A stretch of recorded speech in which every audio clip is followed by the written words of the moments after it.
বাংলাদেশে পাবনা জেলার বুকে দাঁড়িয়ে আছে একটি হাসপাতাল, যার দেয়ালে শোনা যায় কান্না। ওয়ার্ডের খালি বিছানায় তাকে মাঝরাতে দেখা যায় বসে আছে কেউ।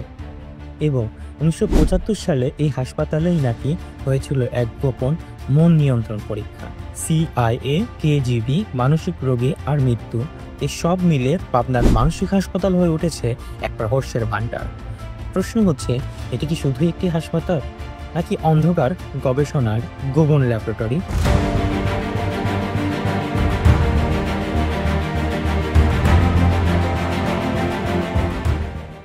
1957 সালে স্থাপিত হয় পাবনা মানসিক হাসপাতাল। তখন এর নাম ছিল গভর্নমেন্ট মেন্টাল হসপিটাল পাবনা, যা পরবর্তীতে হয় মেন্টাল হেলথ ইনস্টিটিউট। এটি বাংলাদেশের প্রথম পূর্ণাঙ্গ মানসিক হাসপাতাল, যা প্রায় 100 একর জায়গা জুড়ে বিস্তৃত। প্রথম দিকে রোগীর সংখ্যা ছিল মাত্র 50 থেকে 60 জন, কিন্তু সময়ের সঙ্গে বাড়তে থাকে চাপ আর বাড়ে অদ্ভুত ঘটনা। 70-এর দশকে এটি ছিল একটি গবেষণার কেন্দ্র।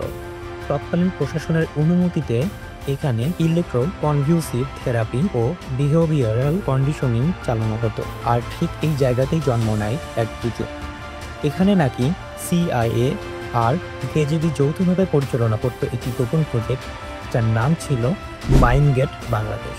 1973 সালের একটি গবেষণা প্রতিবেদন প্রকাশিত হয় কলকাতার জার্নাল অফ এক্সপেরিমেন্টাল সাইকিয়াট্রি। এই গবেষণায় এক গবেষক ডক্টর সুরেশ চক্রবর্তী বলেন, পাবনায় কিছু অত্যন্ত উচ্চ ঝুঁকিপূর্ণ পদ্ধতি প্রয়োগ করা হয় মানসিক রোগীদের উপর। স্থানীয়দের দাবি, একাধিক বিদেশি নাগরিক 1975 থেকে 1980 সালের মধ্যে এই হাসপাতালে যাতায়াত করেছে।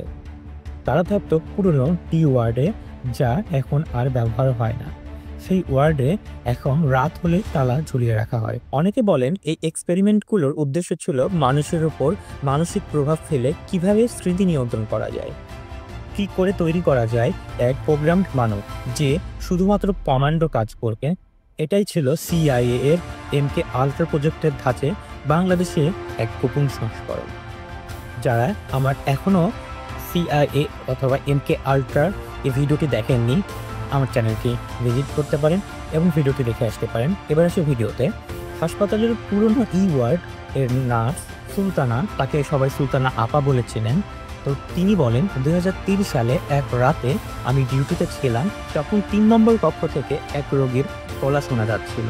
আমি গেলাম, দরজা বন্ধ, খুলতেই দেখি কক্ষ ফাঁকা, অথচ শব্দ তখনও চলছিল। আরও নার্স জানিয়েছেন, রাতে অনেক সময় দেখা যায় কেউ হেঁটে বেড়ায় করিডোরে, কিন্তু নিরাপত্তা কর্মী গেলে কাউকে পাওয়া যায় না। 2001 থেকে 2018 পর্যন্ত হাসপাতালটিতে 14 জন রোগী আত্মহত্যা করেন। তাদের মধ্যে 4 জন মারা যায় এমনভাবে যা এখনও ব্যাখ্যাতীত। কেউ গলায় ফাঁস লাগায়নি, কেউ রক্তপাত করেনি, তারা অজ্ঞান হয়ে মারা যায় বলে মেডিকেল রিপোর্টে লেখা। কিন্তু হৃদস্পন্দনের ছাপ ছিল অত্যন্ত অস্বাভাবিক। এই সেগমেন্টগুলো সত্য নাকি গুজব নাকি গোপন রাষ্ট্রীয় ইতিহাস, তা আমরা কেউই জানি না। সরকারি নথিতে এই হাসপাতালের সমস্ত অপারেশন বৈধ ও প্রোটোকল অনুযায়ী বলা হলেও স্থানীয় সাংবাদিক রবিউল ইসলাম 2012 সালে এক প্রতিবেদন লেখেন, এই হাসপাতালের ডি ব্লক এলাকায় কেন এখনও রাত 8টার পর আলো বন্ধ থাকে, কিংবা পুরনো ল্যাবগুলো কেন তালাবদ্ধ থাকে।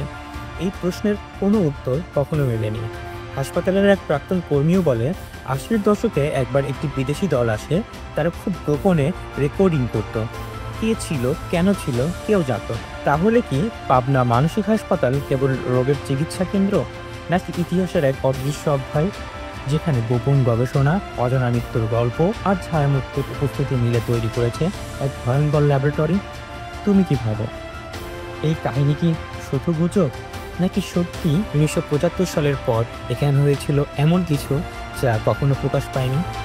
কমেন্টে জানাও আর সাবস্ক্রাইব করে পাশে থাকো এমন আরও চাঞ্চল্যকর ভয়ের গল্প পেতে। সবাই ভালো থাকবেন, সুস্থ থাকবেন এবং আমাদের চ্যানেলটিকে অবশ্যই সাবস্ক্রাইব করবেন।